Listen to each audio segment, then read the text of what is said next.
It's your boy TD, Mr. Fox 5, and I just jumped out the porch with Dirty Glove Bastards. You hear me? I'ma go and get that money. Go get that money. I'm from the Southside, I thought a motherfucker said so. All right, today we got TD, Mr. Fox 5 off the porch with us today. Man, what's up with you? Southside? Stand up one time, man. Yes, sir. How you feeling today, gang? Man, I'm good, man. I'm good. A little hot. Got up out that heat from my side, man. Straight up. So what's one thing you feel that you can get in Atlanta that you can't get anywhere else? Good food. Minus Louisiana. But you know, that South Florida food ain't talking about nothing. Vegas, but Atlanta, boy, good food and pretty women. You can't miss in Atlanta, boy. For sure. And what part of the city are you from? You know, I'm a Southside baby, man. You know, I grew up in that East Atlanta area too, though. But I'm a real Southside baby to the death of me. Clayton County, Riverdale, you know what it is. Flop, what's up, boy? So would you say the city's changed since you were younger? Definitely, without a doubt. To be honest, I remember when I first moved to Riverdale, I used to look at the sidewalk so clean. I used to ask my mama, we rich. Where we staying? But now it's like, it's totally different, boy. It's totally different. People scared to go to the South Side now, you know what I'm saying? And we part of the blame for that, you know, it is what it is. But the city of Atlanta altogether, though, since the music has become so popular in the world, it's like, it's Black Hollywood, man. You can do anything out here. For anything. Sure. How would you describe your childhood coming up in Atlanta? Turbulent. Turbulent, man. I was in a lot of trouble, boy. A lot of trouble. Too much trouble, for real, though. But I'm out here, though. You know what I'm saying? One of the chosen few still here to talk about it. For sure. So when would you say you jumped off the porch? About 12, 13-ish. That East Atlanta gonna make you do something, boy. You know what I'm saying? Terry Mill, Second Ave, McAfee, all that. I stayed over all that. Bonner Street, Melville, Keller Road, of course, you know what I'm saying? So, you know, we started early over there. Everything, sex, shooting, stealing, taking, all that, man. All that. Jay's right outside your front door, so, you know, we started early. No, for sure. How would you describe being locked up for murder twice? Describing that, man, we'll be here about 3 days. But the best way I can, it wasn't fun, bro. It wasn't fun at all. It was like, it was torture, not even just the setting of being in jail. It's just the fact of, you know, you 18, 19 years old being stripped away from your life before it even started. You don't even really know what life is, you know what I'm saying? And then you gotta deal with the mindset of, I might be in here for the rest of my life going through this, you know what I'm saying? So it's stressful.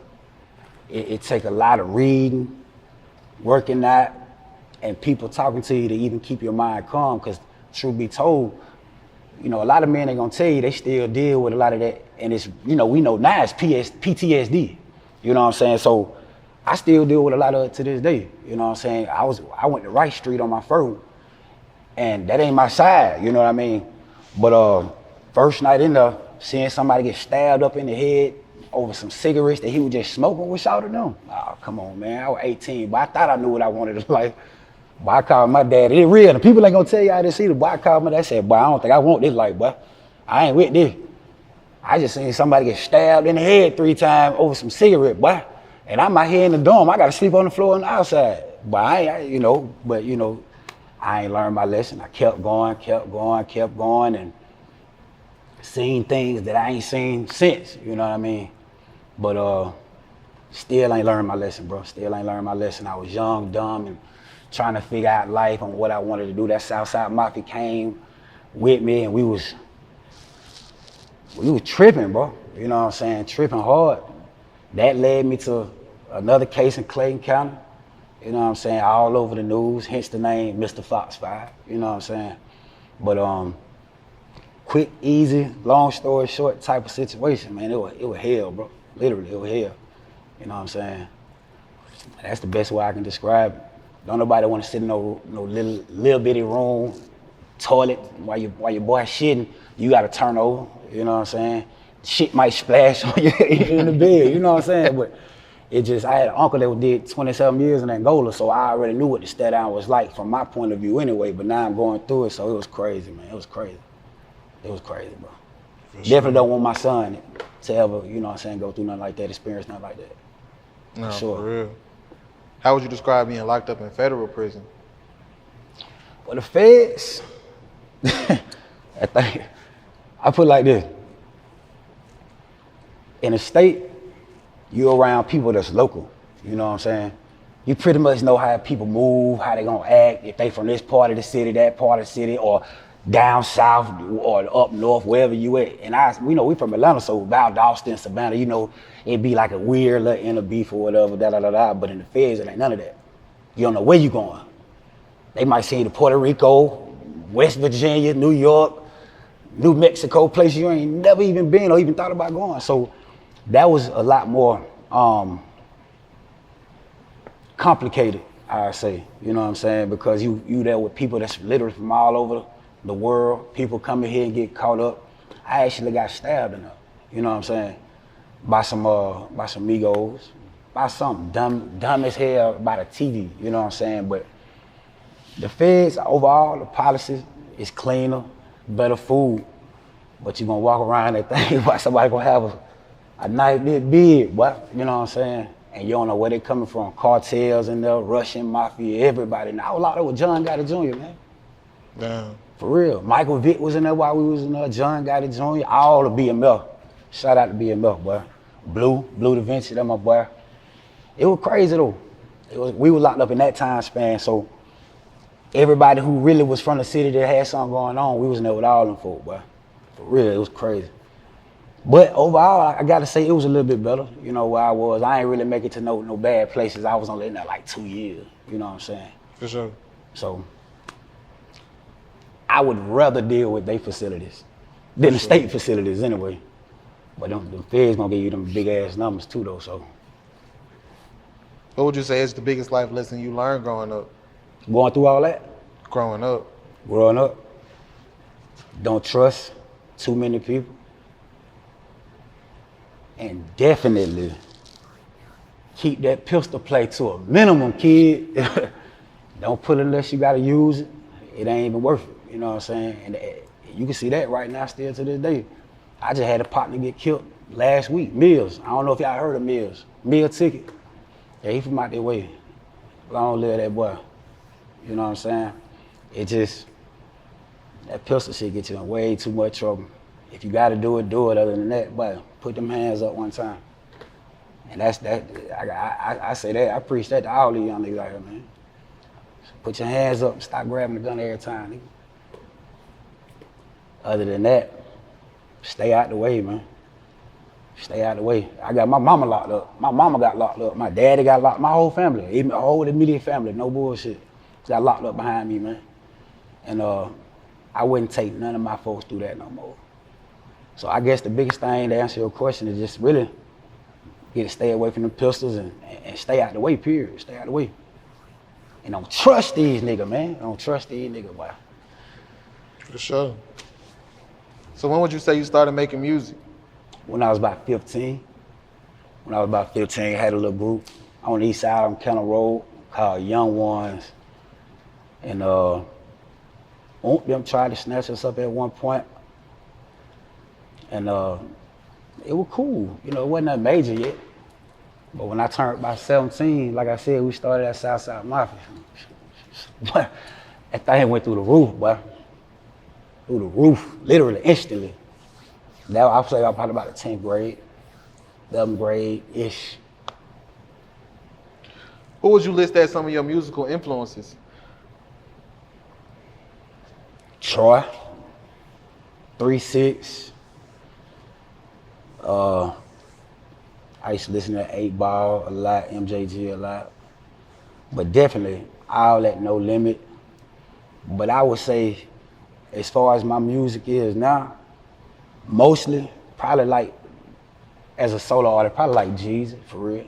Jeezy and Gucci got more influence on, you know, my style and things I talk about, because they was the main thing growing up. And a little Boosie in there too, though. A little Boosie. When did you notice the turning point in your career to make you start taking it serious? Actually, Boosie. I told you my uncle was locked up in Angola. Manny free that boy Manny. And they put it together. You know what I'm saying? Him and Boosie had a record that they hadn't released. I'm on the phone doing little favors, little jailhouse favors, you know what I'm saying? And they let me jump on the record. We dropped the record the same day Boosie came home. It went crazy, you know what I'm saying? With absolutely 4 million views in one night in 2016, some shit like that. It went crazy. And then I had another song called Battling Me Down. And my boy was messing with Rich Homie Quan real tough, nigga named Quill. Shout out to Quill. Quill had me jump on a song with them, and I'm gonna keep it real. For like the next 6 months, it was just crazy, bro. It was crazy. It was crazy. And I'm like, bro, I'm gonna do this for real. I'm gonna stop playing. Cause I wasn't really confident in on my own. Let me say I wasn't confident on my own. You know what I'm saying? So once I got them couple records, I had my own record called Battling Me Down, and it started bubbling. TM, who like my little brother, 808 Mafia, you know what TM 808 is. He like my little brother. He gave me a track and I killed it. And it started bubbling. And Dallas took it, Shreveport took it, Oklahoma City took it. Then Atlanta started taking it. But I was back and forth from here to Louisiana, you know what I'm saying?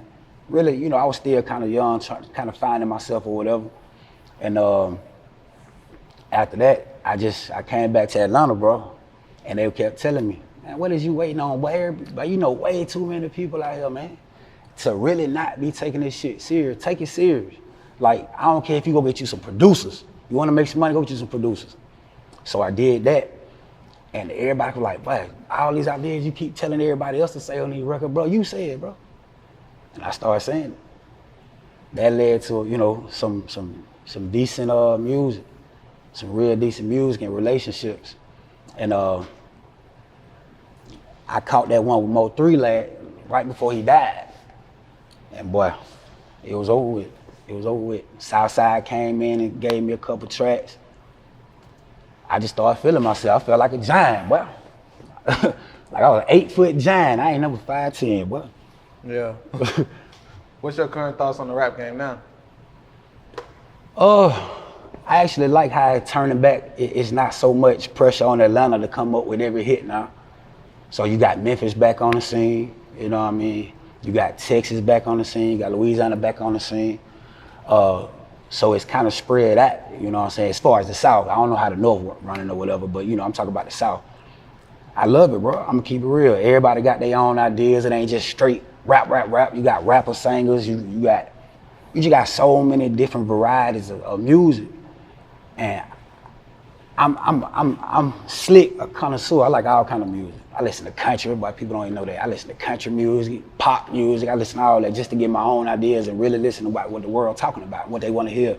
I go look at different BPMs to see what the hottest records are in the last 2 years and what they BPM is. You know what I'm saying? So I kind of try to study it a little bit.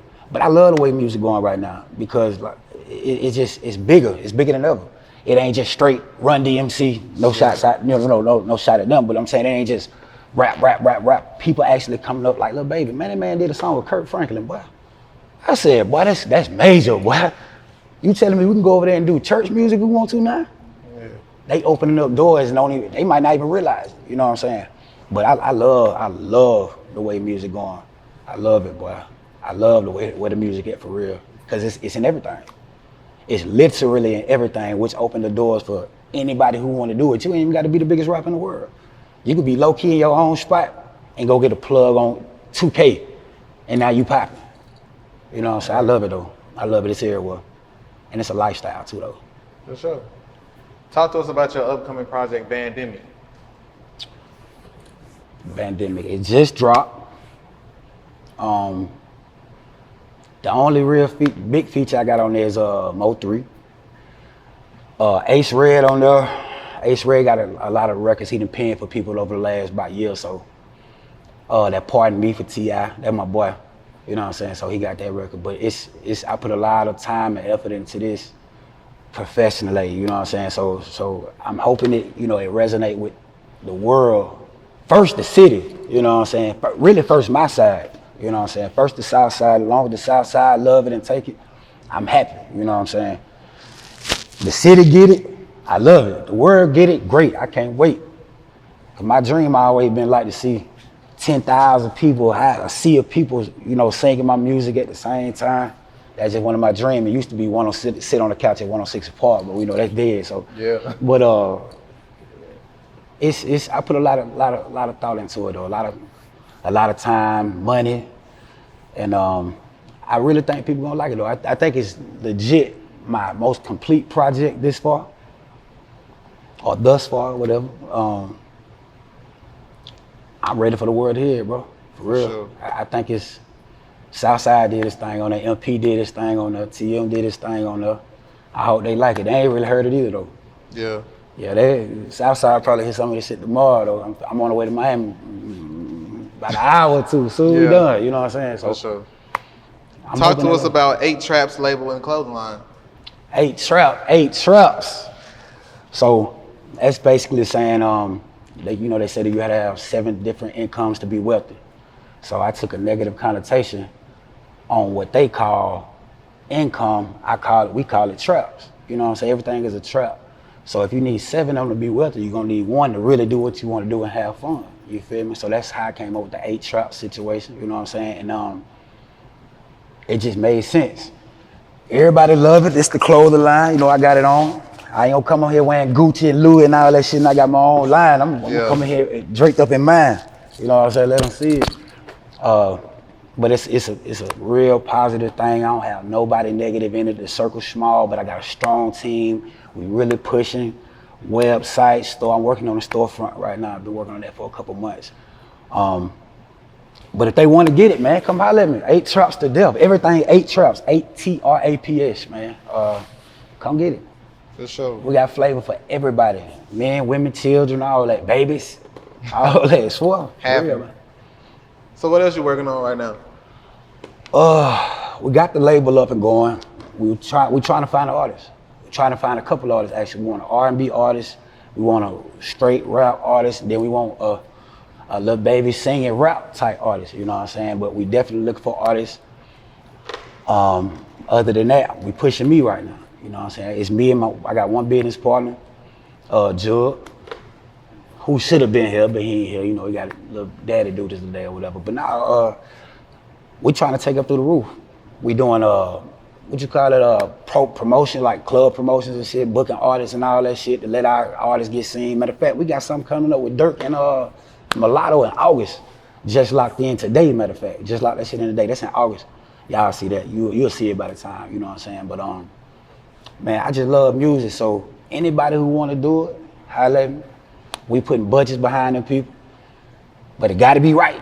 You know what I'm saying? It got to be right. You got to have some good music, and you got to be playing out a star. You know what I'm saying? We ain't really trying to build nobody from the ground up, but if you got the music and the work ethic, the rest of it really fall in place. Yeah. You can't go to no party and don't nobody remember you. Yeah. You know what I'm saying? That's just being real. Yeah. That's the business we in. But that's pretty much it on that, man. Besides this project, you know what I'm saying? The Bandemic, that shit should pop though. I think it's gonna pop, man. Nah, you heard me say it today. That shit gonna do something though. It's gonna do something. I don't know how big it's gonna be, but I really believe that Mo3 record gonna be crazy though. Like for real crazy. Yeah, it is. Also, shit, every record he got on the internet right now, I got 3, 4, 5 million, 40 million. Yeah. Because shot it with fire. You know what I'm saying? Shot it with fire, man. Then I got another record with my jit, man. He was like my little brother, like my son type shit. He got killed in January right after Mo3. And it's weird. I got like 3 videos up right now, three new videos. 2 of them are featuring people who deceased that died within 2 weeks of each other. Crazy. That was spooky as hell, right? Crazy. Like for real, that shit spooky. You know what I'm saying? That Blue Bandit, long live my boy, man. He got killed right here on all that type shit. Silly shit, but you know, he was fire, home was fire. He was gonna be my main artist. I was gonna put the bag behind Shawty, boy. I was putting the house behind home was fire. They gonna look up and see Shawty, man, home was fire. But you know what I'm saying? We're gonna keep the name going regardless. Sure. You know what I'm saying? Any last words and shout outs? Shout out to the city, man. Riverdale, stand up, man. I love them folk, man. They always had my back. Southside, the death. Long live Mo3, long live Blue Bandit. Shout out to Rainwater, Tabaria, the whole Dream Lab, Fred, TTG Fred, that's my boy. Anybody who affiliated with me, boy, y'all know what it is, man. You know, I can't remember everybody because we on the spot, but I love y'all folk. I fuck with y'all folk. And they get this Bandemic shit going, man. They get this shit popping, bro. For sure. I appreciate having you today, Man, I enjoyed myself, man. Dirty Glove, Valster, man. For sure. I'ma go and get that money. Go get that money.